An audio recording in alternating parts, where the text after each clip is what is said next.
জাতীয় জিনিসটাকে। আর ফর্মাল লেটারটা লেখা হয় কোনো অফিসিয়াল লেটারকে, মানে কোনো অফিসে কোনো যখন কোনো পদাধিকারী উচ্চ পদে থাকে, যেমন কোনো ভিডিও কথা লিখলাম, এটা সেই বছর বিশেষে সেটা পাল্টাবে।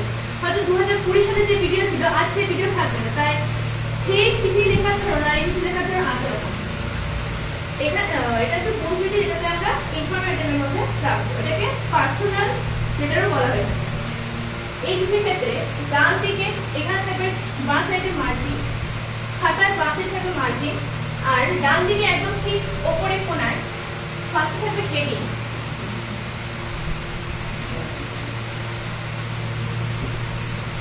এই হেডিংটা কি দিব? এই হেডিংটা থাকবে অ্যাড্রেস।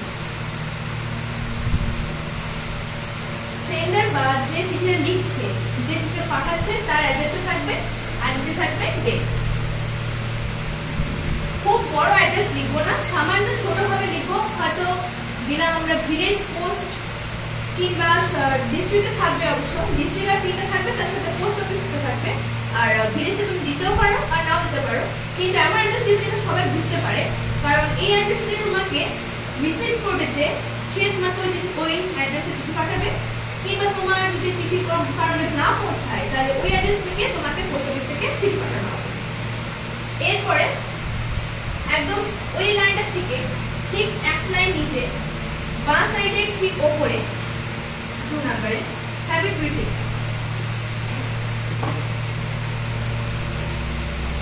গ্রিটিং মানে এখানে বন্ধু যদি হয় তাহলে তাকে ডিয়ার ফ্রেন্ড বা ডিয়ার দিয়ে বন্ধুর নাম বলতে পারি, আর যদি মা বাবা হয় তাহলে my dear father, my dear mother, বা কিছু সম্বন্ধ দিয়ে আমরা এটা শুরু করবো।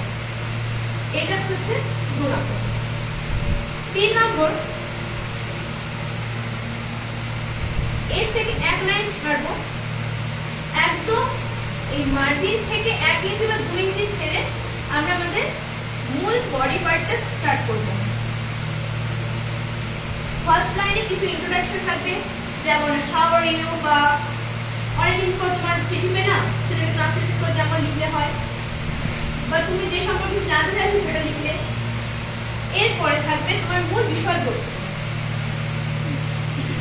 যেটাকে আমরা বলি বডি অফ লেটার।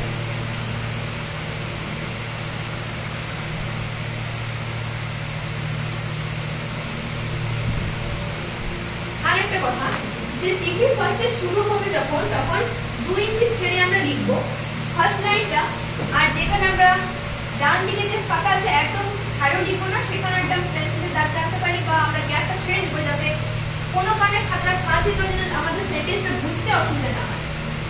এরপরে ওইখানে লাইনটা শেষ হলে বাঁ দিকে আমরা ওটা নিচে লিখবো না, আবার মার্জিনের কাছে ঠিক নিচের লাইনটা শুরু করবো। চিঠিটা এমন ভাবে লিখবো যাতে খুব বড় না হয়ে যায়, মূল বিষয়বস্তু যেন 4-5 লাইনের মধ্যে শেষ করা যায়। তারপর থাকবে আমাদের কনক্লুশন।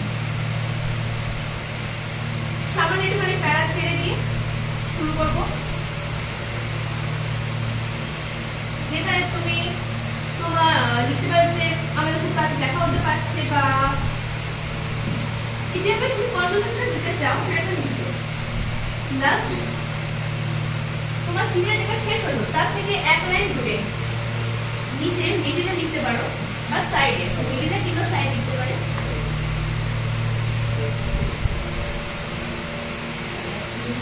থ্যাংক ইউ, এটা কমাটা দিবে।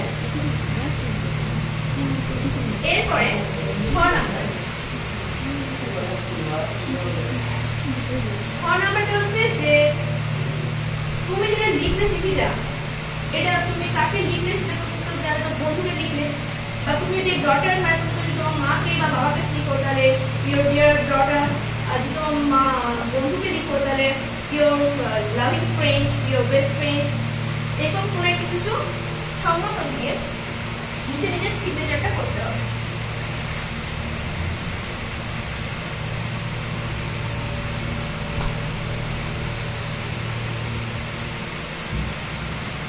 কমাটা অবশ্যই দেবে, আর তার নিচে নিজের সিগনেচার।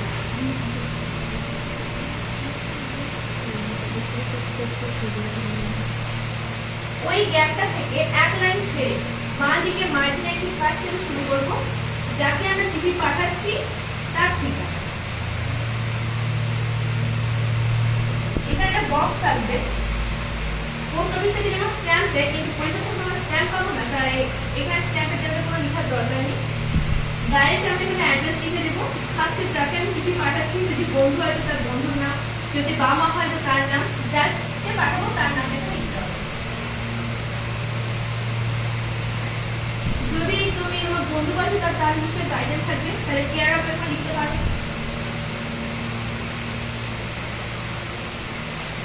এরপরে তুমি তার অ্যাড্রেস দিবে, সেটা তুমি আবার ওইরকম প্রসেস করতে পারো। ডাইরেক্ট না লিখে তুমি এখানে যদি লিখো ভিলেজ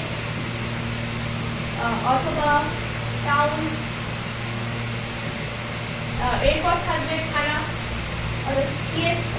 পুলিশ স্টেশন আর পোস্ট অফিস আর ডিস্ট্রিক্ট, আর থাকবে পিন।